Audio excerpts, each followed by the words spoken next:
So we got Ontario election, Liberal leadership, February 27th Ontario election. March 9th is the leadership, uh, the Liberal leadership election. Holy.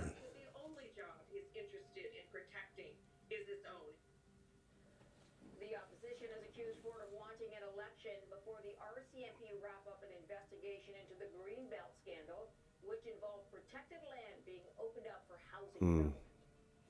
CP24 Sija Lu has the latest from Queen's Park in Toronto. Sija. Hi, Morella. Well, Ontarians were scheduled to go to the polls in February of 2026, but now it looks like we are heading to an election on February 27th, just over a month away. Now, for months, there have been speculation that Premier Doug Ford would call an early election.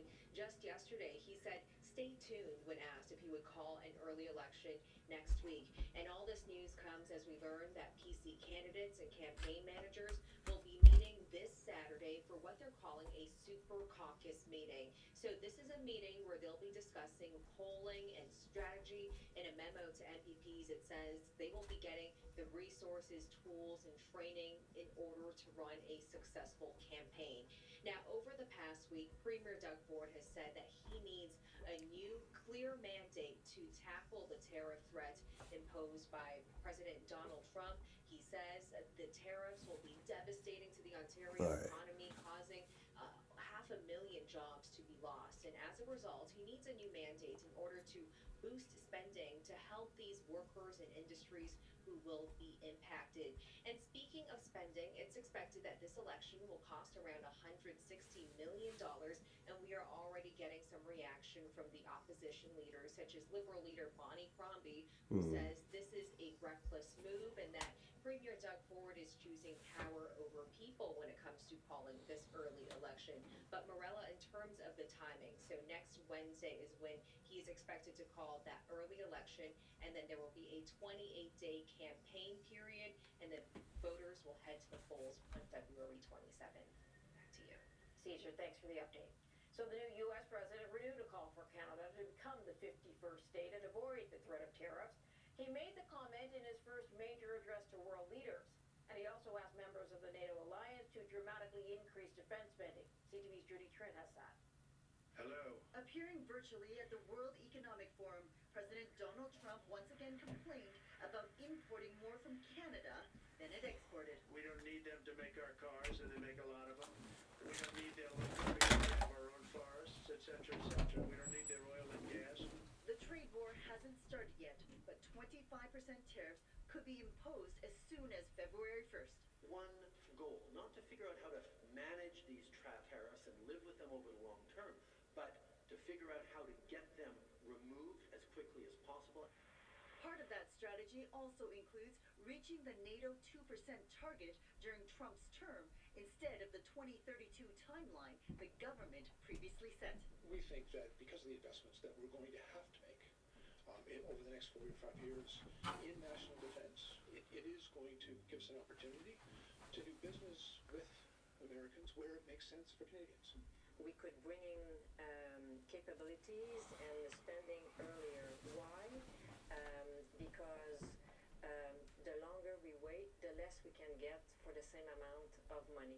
But Trump is moving the bar again, demanding a new NATO spending target. I'm also going to ask all NATO nations to increase defense spending to 5% of GDP, which is what it should have been years ago. Not one of NATO's 32 members are even close to that number. The biggest contributor, Poland, is at 4.1%. The U.S. is approximately at 3.4%. Canada is spending 1.37% of its GDP, which equals $41 billion a year. Getting to Trump's target would require increasing that to $150 billion annually.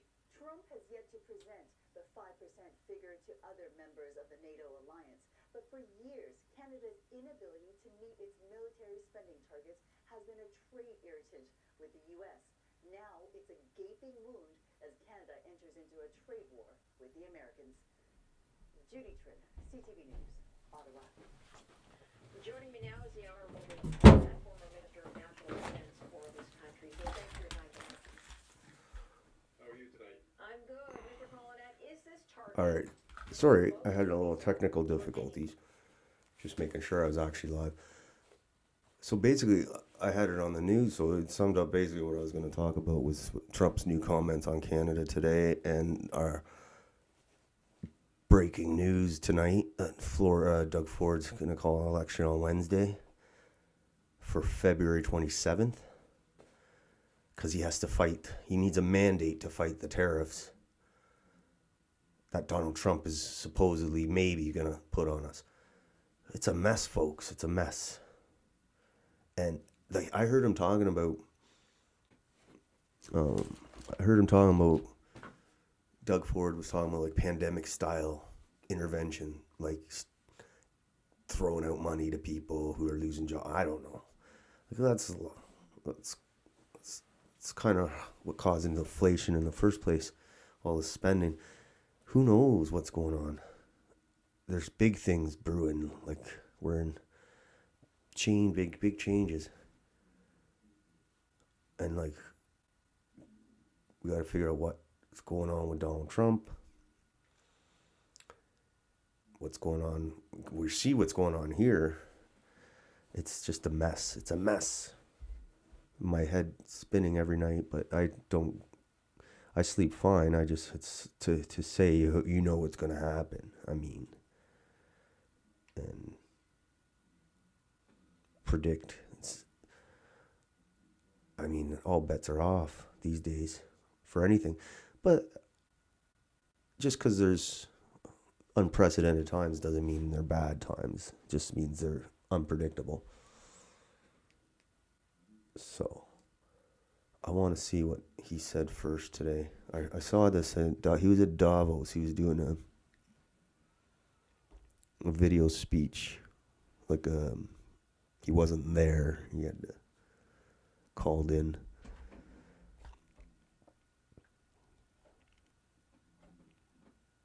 But he mentioned Canada again at the WEF, and I think that he did that on purpose because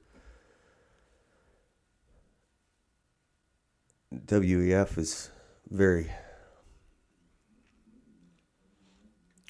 friendly with a lot of members of the Canadian government, and their ideology is in line with a lot of people in the Canadian government. So, no, I'm not. It's not surprising that he would mention Canada at the World Economic Forum.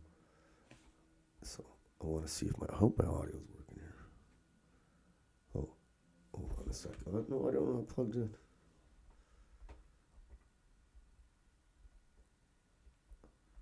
I need a producer. All right, hold on.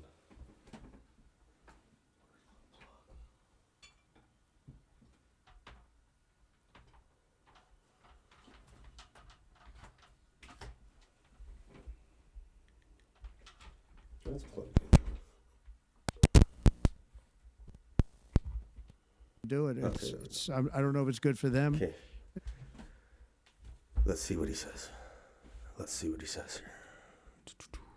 Here. Canada, we have a tremendous deficit with Canada. We're not going to have that anymore. We can't do it. I don't know if it's good for them. As you probably know, I say you can always become a state. And if you're a state, we won't have a deficit. We won't have to tariff you, et cetera, et cetera. But Canada has been very tough to deal with over the years, and it's not fair that we should have a $200 billion or $250 billion deficit. We don't need them to make our cars, and they make a lot of them. We don't need their lumber because we have our own forests, et cetera, et cetera. We don't need their oil and gas. We have more than anybody. So, All right, that was his swipe today. So, he's playing hardball, probably. But,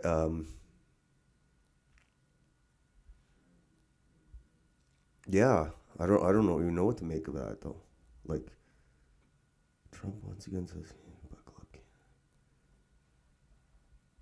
We don't need. So, I don't know what to say to that. It's pretty harsh words, though. Pretty harsh words. I saw him on Fox today. He was doing